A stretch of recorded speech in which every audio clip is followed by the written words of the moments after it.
nós já ouvimos falar sobre Deus, mas você já está aqui, já veio essa manhã de chuva, então é porque Deus quer ter um encontro com você. Você sabe que não é você que encontra com Deus, é Deus que encontra com você, mas você vai entender isso na medida que eu vou contando uma história. Hoje eu queria contar a história de um homem que teve um encontro com Deus. Da mesma maneira que esse homem teve um encontro com Deus, um dia eu também tive um encontro com Deus. Eu não nasci num berço cristão, e um belo dia Deus me encontrou. Para mim introduzir melhor essa história, uma vez uma pessoa me perguntou assim: Você foi para a igreja porque a sua vida estava ruim? Eu não. Pelo contrário, quando Deus me encontrou, minha vida estava boa. Estava me formando em engenharia, tinha meus próprios negócios. Estava feliz. Mas havia uma outra felicidade que Deus queria me dar. E essa história é contada também por uma história de um homem que um dia encontrou com Deus face a face. A Bíblia relata isso no livro de Gênesis, de um homem chamado Jacó que se encontrou com Deus. Então hoje é uma oportunidade de Deus encontrar você. Então vamos entender um pouquinho melhor essa história? Essa história então se inicia assim.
Nos dias antigos, quando a promessa de Deus ainda ecoava nas tendas de Abraão, Isaac chamou ao Senhor por sua esposa Rebeca, pois ela era estéril.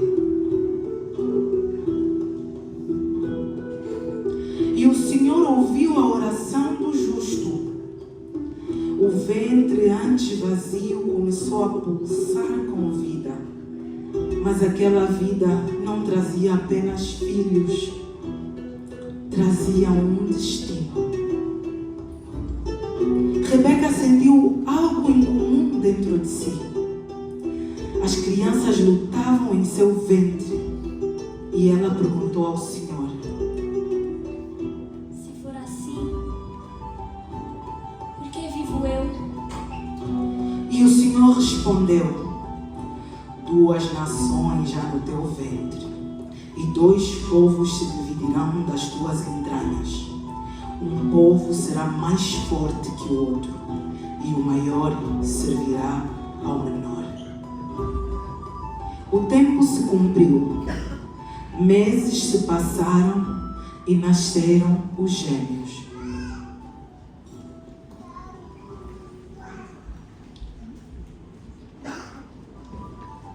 Essa história que começa aqui, pode deixar lá, você vai ficar presente.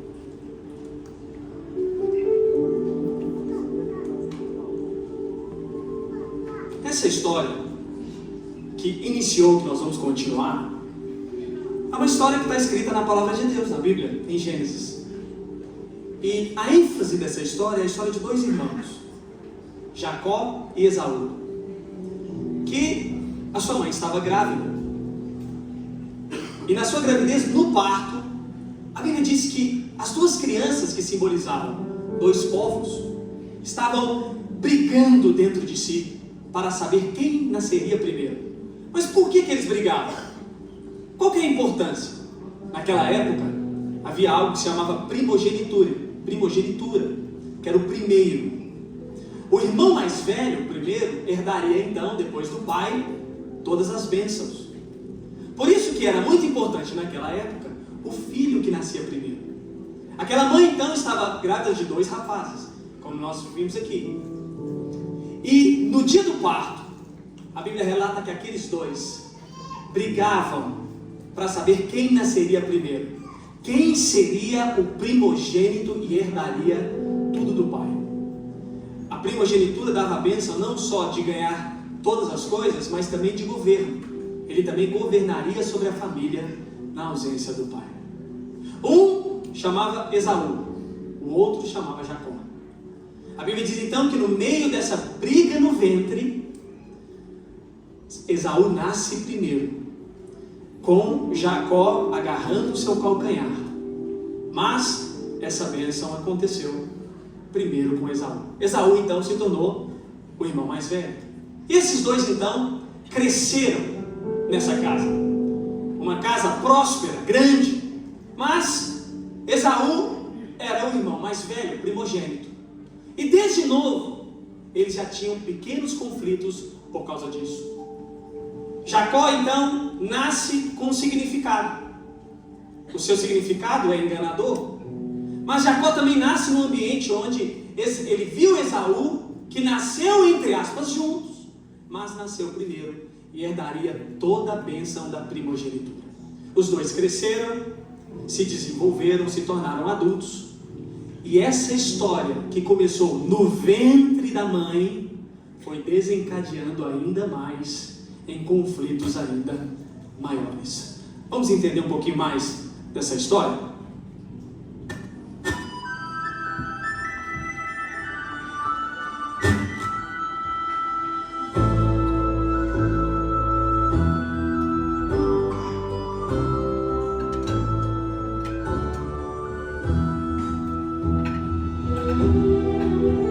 Tenho muita fome. Trabalhei o dia todo. Mas que cheiro é esse? Meu irmão, o que tu tens preparado aí para nós? Meu irmão, eu estou preparando um ensopado de lentilhas. Meu irmão, eu te imploro, me dê um pouco do seu guisado. Eu trabalhei o dia todo no campo. Na hora do almoço, eu não encontrei uma casa para eu comer. Por favor, irmão, eu tenho muita fome. Me dê um pouco do seu ensopado de lentilhas. Eu até posso te dar um pouco desse ensopado, irmão, mas você teria que me dar algo de muito valor, como a sua primogenitura. Naquele instante, Esaú, sem pestanejar, decide entregar logo o que ele tinha de muito valioso, que era a sua primogenitura. Minha primogenitura? De que isso me serve? Até hoje não me serviu de nada. Meu irmão, eu aceito a sua oferta. Eu tenho muita fome. Por favor. Então assim será feito. A sua primogenitura é minha.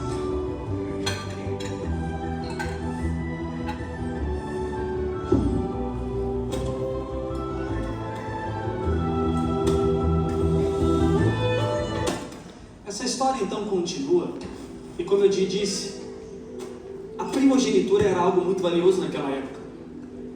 Essas dificuldades entre os dois foi aumentando ao ponto de quando eles já estavam adultos. Aqui conta uma das histórias de alguns conflitos entre eles. Um dia, Esaú, que era esse que estava com pelos, Esaú era fisicamente mais forte. havia pelagens em todo o seu corpo, era um homem de caça. E Jacó não se desenvolveu muito fisicamente, muito inteligente, perspicaz, mas havia uma diferença física entre os dois. Um dia, Esaú saiu para caçar, mas essa rixa entre os dois sempre existiu.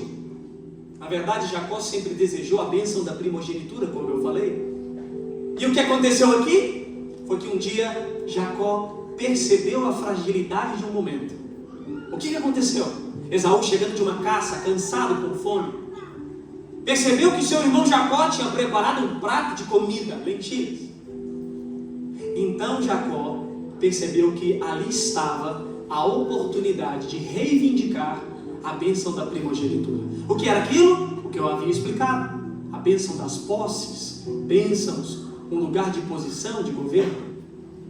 Esaú sabia que era o primogênito e sabia que possuía isso, mas Jacó foi esperto. Esaú, muito inocente, aproveitou então a fome do irmão e fez uma questão: eu te dou comida, desde que você me dê a bênção da primogenitura que está sobre a sua vida.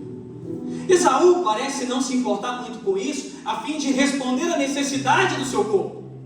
Mas Jacó sabia o que aquilo simbolizava. Não era só simplesmente palavras. Naquela época, no contexto, na cultura local, aquilo era a bênção de um governo, de uma autoridade, de riquezas e de posses. Esaú então, vencido pela perspicácia de Jacó, por um prato de comida, dá a bênção da primogenitura para o seu irmão. Só que essa história não acaba aqui, essa história continua. Há uma outra oportunidade em que o pai dos dois decidiu abençoá-los. Coisa comum ao fim da vida de um homem, abençoar os seus filhos. Até que um dia então, o seu pai procurava por Esaú, que tinha saído para a caça. E nessa saída, o pai decidiu abençoar os seus filhos. Jacó, percebendo que seu irmão não estava em casa, queria aproveitar e receber a bênção no lugar do seu irmão. Mas nós tínhamos um problema. Qual é o problema? Jacó era um homem sem pelagem, sem pelos, homem fraco fisicamente. Esaú tinha o corpo físico forte, muitos pelos no corpo. Até que então, junto com a sua mãe, Jacó tem uma ideia: coloque pelos de animais no corpo, porque o seu pai já está velho, quase cego.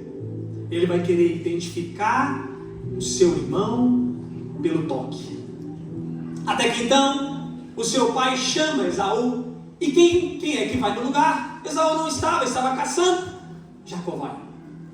Jacó então se apresenta como Esaú. O seu pai o toca e confunde, achando que ali estava Esaú.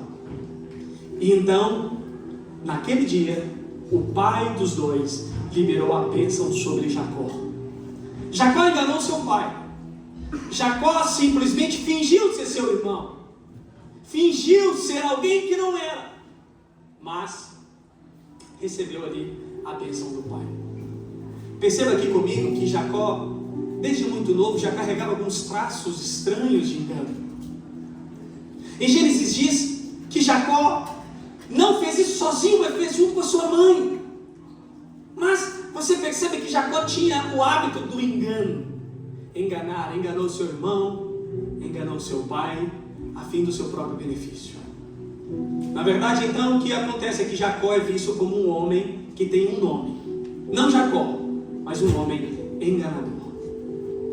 O que acontece com essa história, que nós vamos continuar, é que Esaú chega em casa.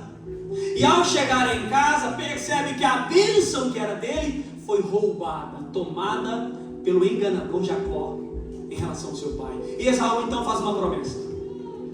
A promessa é: matarei meu irmão quando meu pai morrer.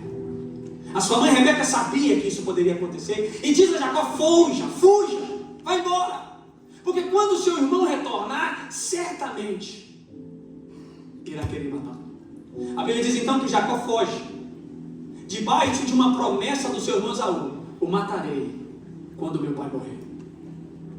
Por quê? Porque Jacó produziu enganos. mentiras, roubou a bênção da primogenitura e enganou o próprio pai. A Bíblia diz então que Jacó foge, e eu vou resumir a história para você. Foge, tem um encontro com Deus, vê anjos de Deus subindo e descendo, e vai ter com seu tio Labão. Foi para longe viver, fugindo do seu irmão, mas não fugindo só do seu irmão, fugindo da sua própria vergonha, fugindo do seu próprio nome, fugindo da sua própria identidade, fugindo da sua própria maldade.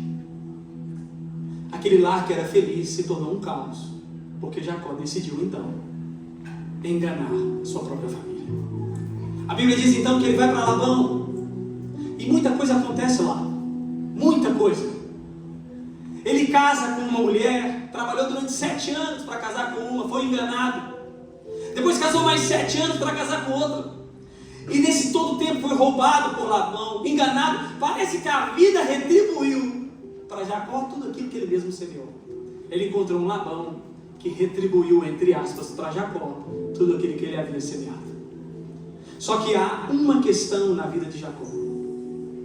A questão é que Jacó havia uma pendência para se resolver.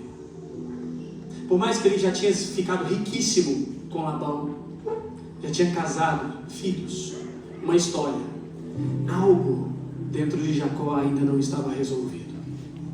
O quê? A sua família, a sua identidade. Havia uma promessa antiga do seu irmão Esaú, que mataria quando o pai morresse. Até que um belo dia então, comovido por um novo tempo, por uma nova história, em restaurar a sua própria família, Jacó decide ir embora da casa de Labão depois de tantos anos, com as suas esposas, com seus filhos, e muito rico, retorna. Perceba que toda a vida de Jacó se desenvolveu. Ganhou dinheiro, casou, teve filhos. A sua vida prosperou com Labão. Mesmo sendo enganado por Labão, a sua vida se desenvolveu. Mas algo ainda o incomodava. Jacó ainda era visto como um enganador.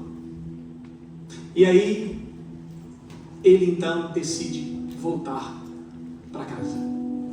E quando ele volta para casa, uma última cena acontece nessa história, e nós vamos continuá-la agora.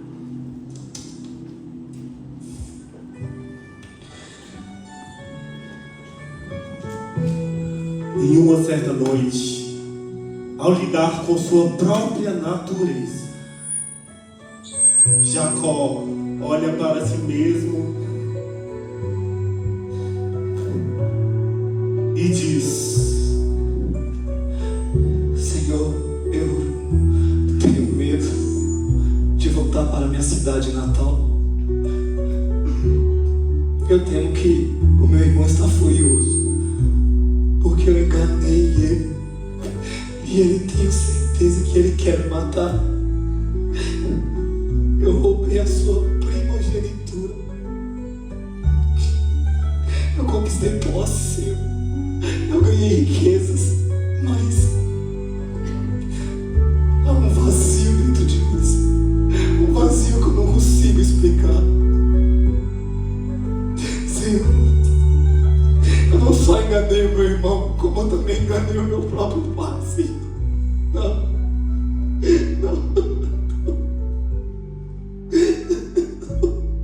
Eu enganei meu próprio pai no seu leito de morte. Como eu fui capaz de fazer isso? Mas, Senhor, eu me arrependo, Senhor.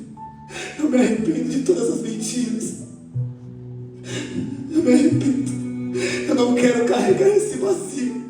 Eu me arrependo de todos os enganos, Senhor. Senhor, eu quero receber a minha bênção. Eu quero receber a minha bênção.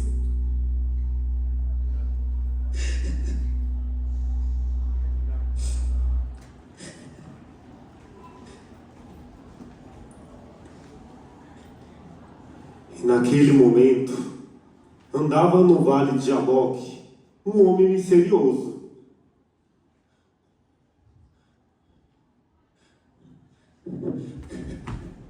Jacó segura fortemente nesse homem misterioso. obstinado a receber algo que ele tanto almejava. Foi quando Jacó gruda ferozmente e os dois começam a lutar.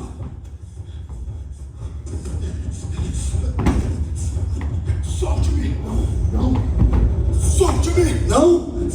Eu quero receber a minha bênção. Solte-me! Eu não vou te soltar até receber a minha bênção. Me dê a sua bênção. E os dois lutaram a noite toda, até o raiar do dia.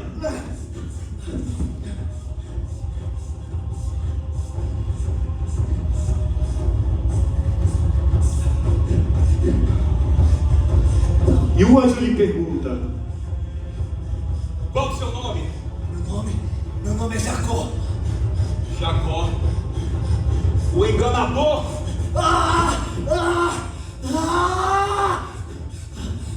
Naquele instante o anjo tocou nas coxas de Jacó e distendeu o músculo de sua perna. Mas mesmo assim, Jacó segurou o anjo e não o soltava. A partir de hoje, você não se chamará mais Jacó, o enganador. Você não mais enganará, não mais se auto-enganará e nem se prejudicará no desvaneio da sua própria loucura.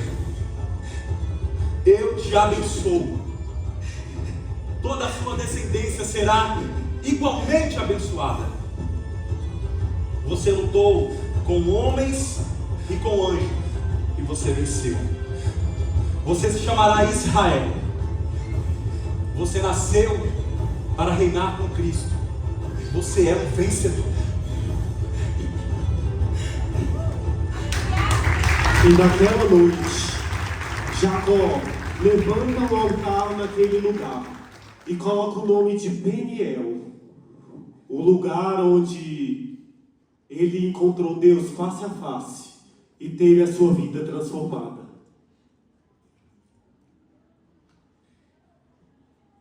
Essa história, como eu disse, continua aqui. E Jacó pode ficar aqui também, junto com o anjo. Isso, fica de um lado. Como eu te disse, a história continuou. Quando Jacó sai da casa de Labão, ele sai numa vontade diferente, mas havia algo que era similar a Jacó. Ele voltaria com o seu mesmo nome. Pra você ter uma noção, naquela época, nomes significavam características, caráter das pessoas. Nomes eram algo importante. A questão dessa história é que quando Jacó decide voltar, ele voltaria como? Voltaria com posses, voltaria com riquezas, famílias e filhos.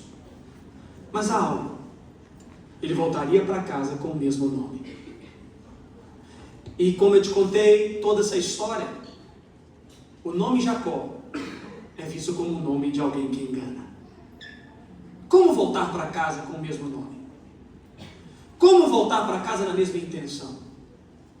Como reestruturar e restaurar uma família que o próprio Jacó foi a ponte crucial para a sua destruição? Às vezes essa é a nossa história. São os nossos nomes.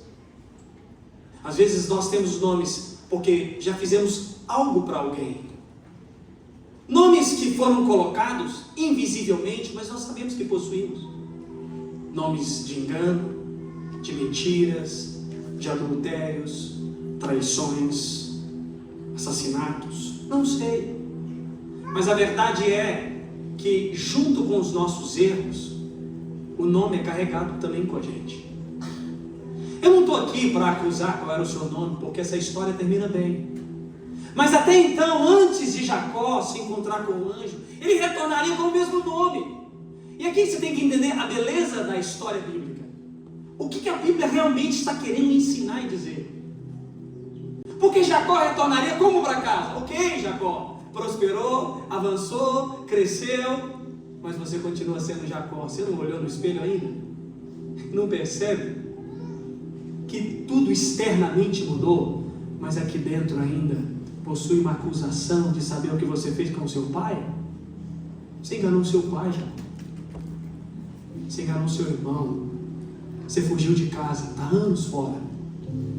E às vezes isso é parte da nossa história. Devido aos nossos atos e comportamentos, é difícil admitir a história, mas é real. Falhas, defeitos, erros que nós carregamos. A nossa vida parece que andou, mas há algo que sempre nos lembra daquilo que a gente fez. Ainda me lembro de uma história. Uma vez, um dos nossos pastores foi fazer um trabalho num presídio. E é muito comum nós falarmos do Evangelho nos presídios, falando de uma nova vida. Era um presídio feminino. E lá, muitas delas participaram para ouvir a mensagem do Evangelho, a boa notícia de Deus. Todas ali com uma história que não diferencia da nossa.